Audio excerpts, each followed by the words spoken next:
Olá, muito boa tarde. Ver Mais especial no ar, direto de Rio do Sul. Este importante município do Vale do Itajaí, que amanhã, 15 de abril, comemora 92 anos. E o que são 92 anos para você? Para uma pessoa com esta idade, pode significar algumas limitações. Para a natureza, pode representar a renovação de um ciclo. Se for uma história de amor, em 92 anos, pode ser contada de geração para geração. Se for uma construção, 92 anos pode contar a história de um povo.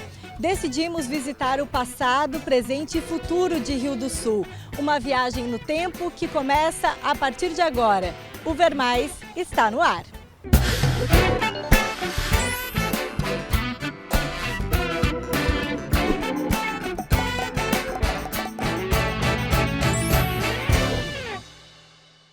A colonização no Vale do Itajaí começou muito tempo antes. Era fim do século XIX, quando o primeiro colono se fixou perto do rio Itajaí-Açu. O núcleo populacional foi crescendo perto do rio e aí se tornou Braço do Sul.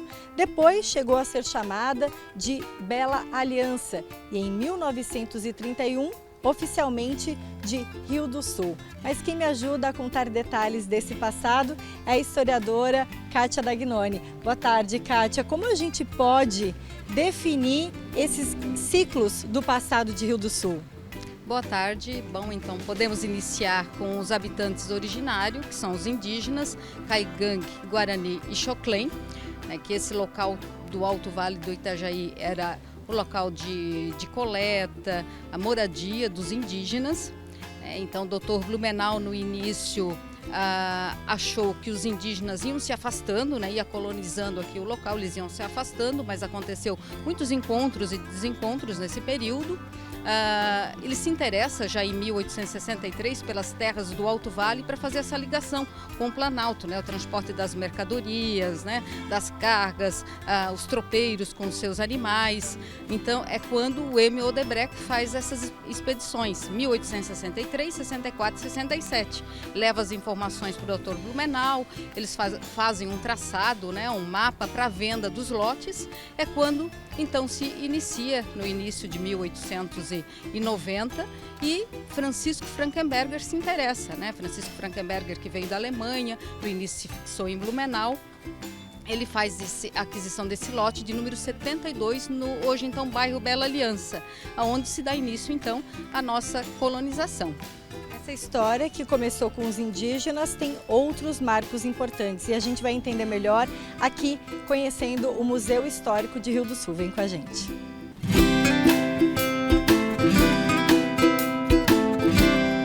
Aqui na sala indígena a gente encontra vários artefatos usados por indígenas que habitaram as terras aqui em Rio do Sul. O que a gente pode encontrar aqui, Kátia?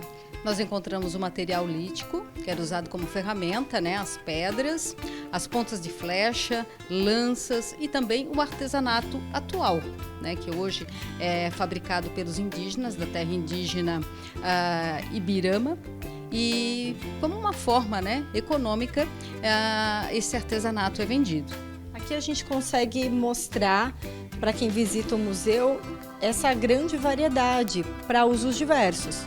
Isso, nós temos as pontas de flecha, que estão aqui, temos mão de pilão, machadinhos, objetos para socar o grão, para tirar a pele dos animais. Então são várias utilidades esse material lítico, essas pedras. Até qual ano os indígenas eram maioria? Eles ficaram aqui na nossa região até a data da pacificação, que é 1914, quando então foi entrado em um acordo entre o governo, os colonizadores, as companhias colonizadoras, de estar levando os indígenas para esse local reservado onde eles estão até hoje, até a terra indígena. Então, como o espaço não teve, aliás, mais espaço nesse território para os indígenas, porque os alimentos ficaram escassos, a natureza, também, porque houve aí um espaço aí para a exploração da madeira. então o espaço, né, de alimento, de moradia ficou reduzido. Então não houve outra alternativa, né, senão aí para esse espaço reservado. A base da economia na época dos indígenas era a agricultura, que também foi a atividade pioneira dos colonizadores. A gente vai saber mais agora lá no espaço dos colonizadores.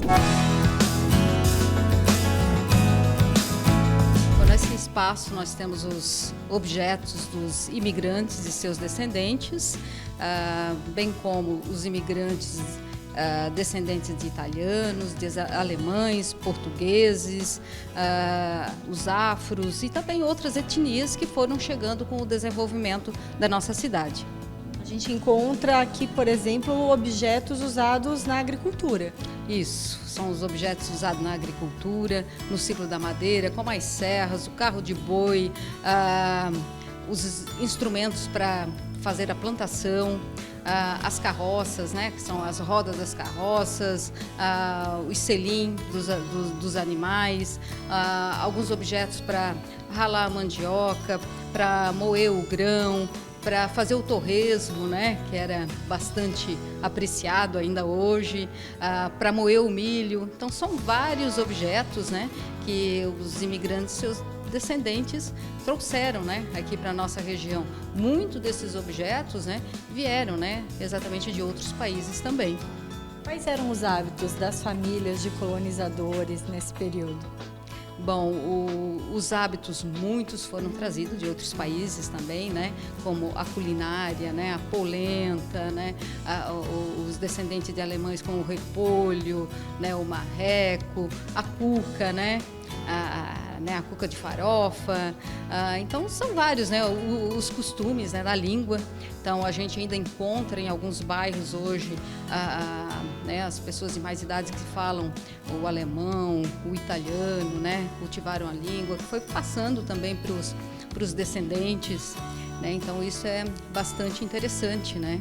Depois da fase da agricultura, um impulso com o ciclo da madeira. A gente vai conferir. Impossível falar da economia de Rio do Sul sem lembrar este importante ciclo, o ciclo da madeira. Impulsionou a atividade econômica, né, Kátia? Isso, então além da agricultura, nós temos o ciclo da madeira, que contribuiu enormemente com o desenvolvimento aqui da nossa região. Então foi um período que nós tínhamos aqui mais ou menos no centro da cidade mais de 30 serrarias, né, fazendo o corte dessas árvores para fazer suas casas, os móveis. Depois essa madeira também foi transportada, depois com a chegada da estrada de ferro para Blumenau, para o porto de Itajaí. Até mesmo temos alguns relatos que a nossa madeira foi utilizada para a construção de Brasília. Então tem vários acontecimentos aí importantes, né, e esse impulso, né, para o nosso desenvolvimento. Então teve um período aí mais ou menos da década de 1920 até o início aí de 1960, que a madeira esteve no auge, né? Muitas pessoas vinham de fora, né, de outros estados para fazer essa aquisição, essa exploração da madeira aqui em Rio do Sul. Aqui no museu a gente encontra também registros desse período com pedaços de madeira, utensílios. Isso, são vários registros, né, como as madeiras, os objetos de vários comércios, várias indústrias, né. Então a gente, até mesmo, né, as fábricas, né, fábrica de chapéu, depois vai surgindo aos poucos de roupas, né, porque antes eram as costureiras, os alfaiates, também de instrumentos musicais, nós também tínhamos uma fábrica, de cerveja, então vai se espalhando por vários bairros, né? E a gente pode dizer que o início, né, do centro da cidade foi aqui próximo à Ponte Kurt Ehring, devido à travessia com a balsa, né? Então nós temos o colonizador, o Francisco Frankenberger, né? E o fundador da cidade, né, que também contribuiu em algumas questões aí com a Igreja Católica, com a travessia com a balsa, então, e é hoje considerado o fundador, que é o Basílio Corrêa de Negredo.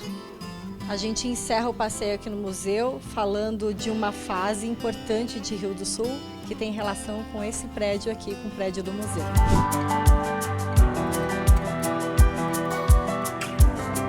prédio que abriga hoje o Museu Histórico e Cultural Vitor Lucas existe desde 1936.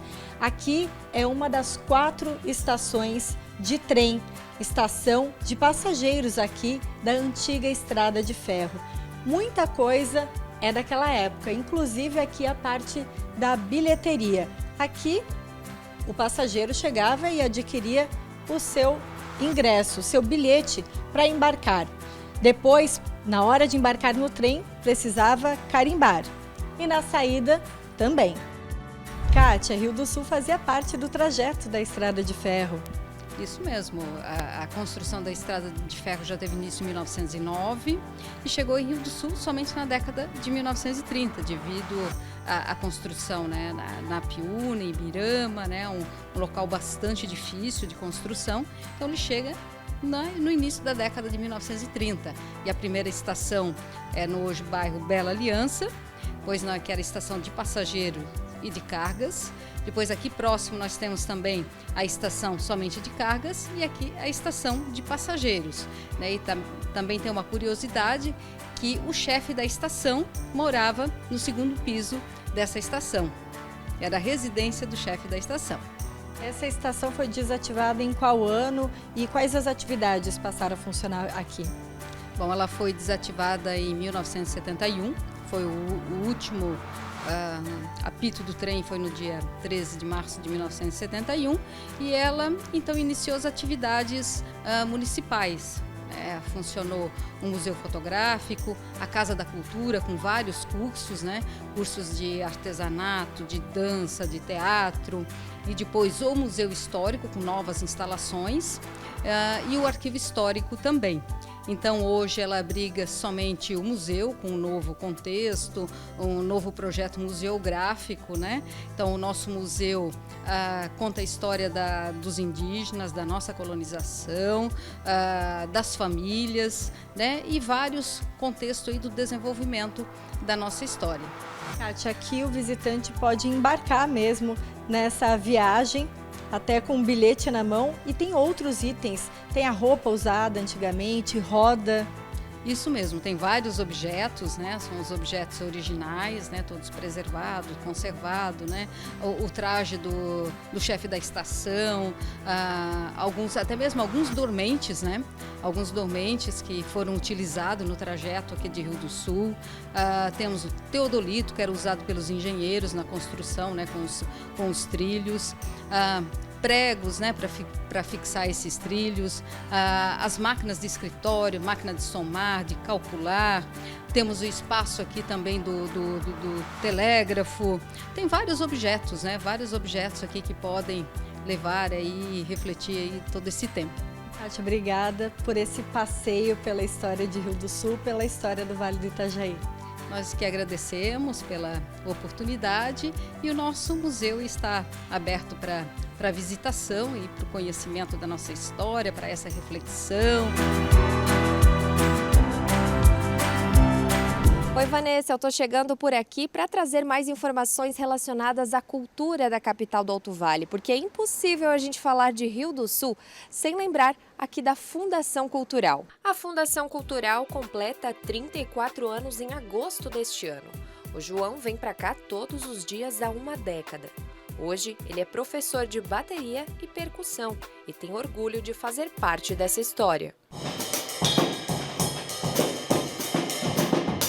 A fundação, vamos dizer, é a minha segunda casa, né? Eu passo, acho que metade do dia aqui, ou mais da metade, na verdade, né? Então, é muito gratificante estar, né, podendo contribuir aqui, né? Um pouquinho aqui, né? Com essa história aqui. A Fundação desenvolve cursos artísticos, apoia eventos e projetos, executa políticas públicas socioculturais e faz a preservação e divulgação da história regional. A Fundação ela não é só dividida em cursos, né? A gente tem um Museu Histórico do Rio do Sul, então a gente recebe milhares de visitas durante um mês, tem várias ações que o museu promove durante o ano, né? A gente tem as estações culturais, Santa Rita, Bela Aliança e Barra do Trombudo. Lá onde os cursos são gratuitos, são oferecidos de maneira gratuita para o público, né? E aí nós temos a parte aqui da biblioteca que fica junto da Fundação Cultural, além dos nossos infindáveis departamentos de música, cênicas e visuais. A Feira do Livro hoje é o principal evento da Fundação Cultural. Só na última edição de 2022, cerca de 12 mil pessoas passaram por ela para apreciar a programação que envolve workshops, oficinas, palestras, lançamentos de livros, contações de histórias, sarau, apresentações de teatro, música e dança, exposições e muito mais. Começou com a ideia de ser uma feira literária, mas hoje ela está com uma cara mais de uma feira multicultural. A gente não oferece apenas questões ligadas à literatura, a gente oferece música, a gente oferece dança, a gente oferece teatro. Então, ela virou uma feira que está, na verdade, englobando várias vertentes da arte, né? Hoje, a Fundação Cultural é modelo e reconhecida no Estado, sendo uma das maiores estruturas públicas municipais destinadas à cultura em Santa Catarina. A gente sabe que a Rio do Sul é um polo cultural do Alto Vale, né? A gente sabe que a gente tem várias outras instituições em vários lugares como Ibirama, Getúlio, muito bem desenvolvidas com a cultura, né? Temos noção de que a cultura de Rio do Sul é a mais visada. Então, é um orgulho para mim, como superintendente agora da Fundação Cultural, representar essa casa que é referência para o estado inteiro, né?